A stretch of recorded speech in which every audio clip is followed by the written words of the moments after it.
आज की इस वीडियो में हम लोग बात करेंगे बहुत ही ज़्यादा इम्पोर्टेंट और बहुत ही ज़्यादा ऐसी साइकोलॉजिकल चीज़ के बारे में, जिससे जब एक ट्रेडर गुजरता है तो उसको समझ नहीं आता है कि मैं इस चीज़ के अंदर क्या करूं। मैं बात कर रहा हूं लूजिंग स्ट्रीक की। मेरा नाम है Kaisar Tahir, founder of apex academy. आज मैं बात करूंगा लूजिंग स्ट्रीक के बारे में कि लूजिंग स्ट्रीक क्या होती है, कैसे होती है, कैसे इसको मैनेज करते हैं, कैसे इसे ओवरकम करते हैं, ओवरकम करने के बाद क्या करना होता है। सबसे पहले अगर मैं बात करूं कि लूजिंग स्ट्रीक क्या होती है, लूजिंग स्ट्रीक जो है कुछ ऐसी दिखती है जिसके अंदर आपके काफ़ी सारे लॉस एक साथ होने लगते हैं। सपोज़ अगर आपकी विन रेट जो है 50% है, मतलब 10 में से 5 ट्रेड आपके फ़ेवर में जाते हैं, 5 में लॉस होता है। कभी-कभी जो 5 ट्रेड जिनमें लॉस होता है ना, वो पहले ही आ जाते हैं लगातार कॉन्सेक्यूटिव ऑर्डर्स में। इससे क्या होता है कि जब आप लगातार रेड नंबर्स देखते हो ना, तो साइकोलॉजिकली डिस्टर्ब हो जाते हो। तो लूजिंग स्ट्रीक का मतलब होता है एक स्ट्रीक लगना लूजिंग की, यानी कि लूजिंग ट्रेड्स की स्ट्रीक लगना। अब इससे क्या होता है? सबसे पहले साइकोलॉजी के ऊपर इससे ये असर पड़ता है। जब आप बहुत सारे रैंड नंबर लगातार देखते हो, सबसे पहले तो आपको कॉन्फिडेंस जाता है। उसके बाद आपको अपने एज के ऊपर शक होता है कि क्या ये प्रॉफिटेबल है भी या नहीं। पास्ट में आपने देखा है कि ये प्रॉफिटेबल है, लेकिन अब शक करने लगते हो क्या मुझे अपने एज को चेंज तो नहीं करना चाहिए। तीसरी चीज़, आप इस ओवरऑल चीज़ को, जब वो लगातार लॉस हो रहा है, जब लगातार कैपिटल ड्रॉ डाउन में जा रहा है, आप इसको साइकोलॉजिकली हैंडल नहीं कर पाते हो। उससे क्या होता है, आप करते हो गलतियाँ। सबसे पहले गलती आप ये करते हो कि आपको लगता है, क्या मेरा ऐसे प्रॉफ़िटेबल है भी या नहीं? मुझे इस पे ट्रेड लेनी चाहिए या नहीं चाहिए? क्या मैं कहीं कोई रूल जो है, सपोज़ आपका रूल है कि मुझे दिन में 1 ट्रेड करनी है, तो आप उस लूज़िंग स्ट्रीक से ओवरकम करने के लिए 2 या 3 ट्रेड्स भी कर लेते हो, जल्दी से ओवरकम कर लेता हूँ। उससे क्या होगा, आप और ज़्यादा लूज़िंग स्ट्रीक में जाओगे।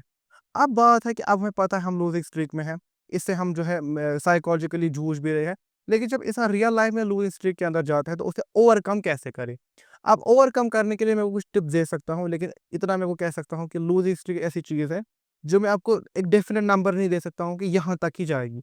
मेरे एक्सपीरियंस में मेरी मैक्सिमम लूज़िंग स्ट्रीक 5 दिन गई है आज तक, 4, 5, 6 दिन। उससे ऊपर तो 6 दिन भी मुझे याद है, 5 दिन मुझे मैक्सिमम याद है।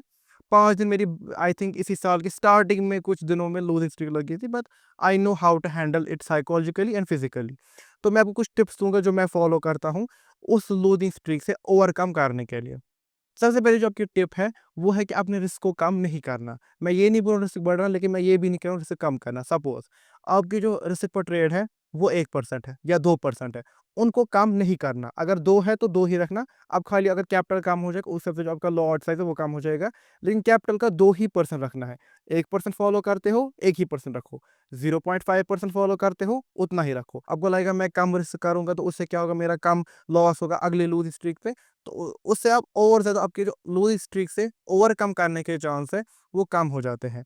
उसके अलावा जितने भी रूल्स हैं, उनको फ़ॉलो करो, उनके साथ कॉम्प्रोमाइज़ मत करो। तीसरा, अपने एज के ऊपर शक मत करो। अगर आपकी प्रॉफ़िटेबल स्ट्रैटेजी एज है, जिसको आपने प्रॉपर्ली बैक टेस्ट किया है, आप उसके ऊपर काफ़ी टाइम से ट्रेड कर रहे हो, कि अब क्योंकि उससे आपको कुछ टाइम से लॉस दिया तो उस एज को ही छोड़ दोगे, ऐसी चीज़ें काम नहीं करती। ऐसा आपको बिल्कुल भी नहीं करना है। और चौथी जो चीज़ रहेगी, वो रहेगी कि खुद के ऊपर शक करना कि क्या मैं इस लूजिंग स्ट्रीक से जो है वो निकल भी पाऊँगा। बिकॉज़ अगर आप दिमाग के अंदर, माइंडसेट के अंदर ये सोच लेते हो कि अब जो नेक्स्ट ट्रेड है वो लूजिंग स्ट्रीक को कंटिन्यू करेगी, नेक्स्ट ट्रेड के अंदर ही मैं लॉस ही करने वाला हूँ, तो आप लॉस ही करोगे।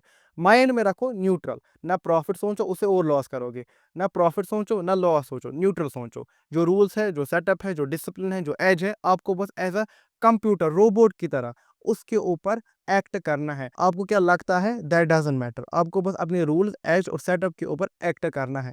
और ना प्रॉफिट सोचना है कि मुझे प्रॉफिट ही होगा, ये रूल सिर्फ खत्म ही होने वाली है, ना लॉस होगा। आपको न्यूट्रल रहना है। उसके बाद एक टाइम ऐसा आएगा, आप सिंगल ट्रेड के अंदर या मैक्सिमम 2 या 3 ट्रेड्स के अंदर भी सारी लूज स्ट्रीक के लॉस कवर कर लोगे।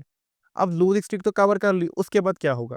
उसके बाद अक्सर जो बिगिनर ट्रेडर गलती करता है, वो ये करता है कि जैसे ही उसकी लूजिंग स्ट्रीक खत्म हो जाती है, उसको आता है ओवर कॉन्फिडेंस कि अब मैंने कुछ कर लिया है, अब जो है मैं कोई बन गया हूँ। तो एक काम करना, जैसे कि मैंने बोला, साइकोलॉजिकली आपको हर एक सिचुएशन के अंदर, ट्रेडिंग के अंदर स्पेशली, न्यूट्रल रहना है।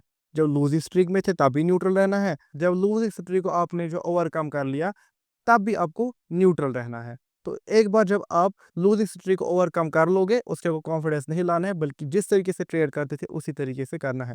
मैं समझता हूँ जो लूज़ स्ट्रीक का पीरियड होता है काफ़ी एक मुश्किल पीरियड होता है। इसके अंदर बहुत सारी चीज़ें आपके दिमाग में चलती है, बट उसी के अंदर अगर आप डिसिप्लिन रहते हो, वहीं पे एक सही ट्रेडर की निशानी होती है।